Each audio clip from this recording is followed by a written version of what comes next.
Hello, আসসালামু আলাইকুম guys, কেমন আছেন সবাই? ভালো আছেন? আজকে আমি আপনাদের মাঝে নিয়ে আসলাম একটা দারুণ রেসিপিটা হলো ভেন্ডির ভর্তা। ওকে দর্শক ভাইরা, দেখেন আমি কীভাবে ভেন্ডির ভর্তা তৈরি করলাম।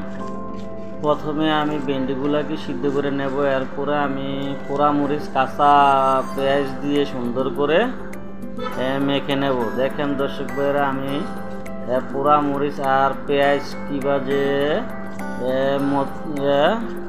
মিক্স করে নিলাম। দেখেন সুন্দর করে কাঁচা পেঁয়াজ এবং কি মরিচটাকে ভালো করে মিক্স করে নিতে হবে। এরপরে আমি ভেন্ডি সিদ্ধগুলো দিয়ে দেব। দেখেন দর্শক ভাইরা, ভেন্ডি সিদ্ধ করা এখন আমি দিয়ে দিলাম। দেওয়ার পরে সুন্দর করে ভেন্ডিগুলোকে মিক্স করে নিতেছি, ভালো করে মিক্স করে নিতেছি। ভেন্ডির ভর্তা দিয়ে গরম ভাত খেতে খুবই সুস্বাদু এবং খুবই টেস্টি।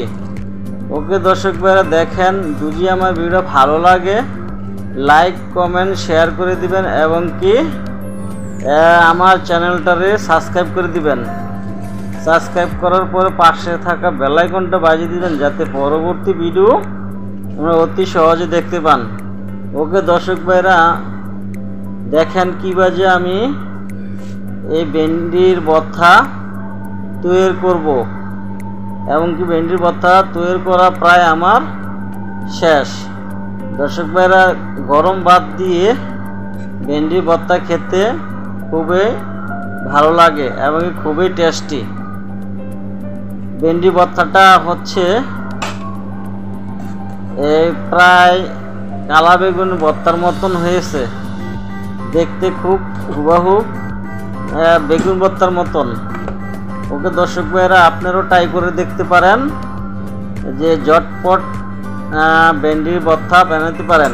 কিছু সময় তেমন একটা বেশি লাগে না, কারণ কি ভেন্ডির ভর্তা বানাইতে এগুলো যদি ঘরে 2-3টা ভেন্ডি থাকে, এক সময় তরকারি না থাকলেও 2-3টা ভেন্ডি সিদ্ধ করে পোড়ামরিচ দিয়ে ভর্তা বানিয়ে খেতে পারেন। ওকে, আসসালামু আলাইকুম, টাটা, বাই বাই।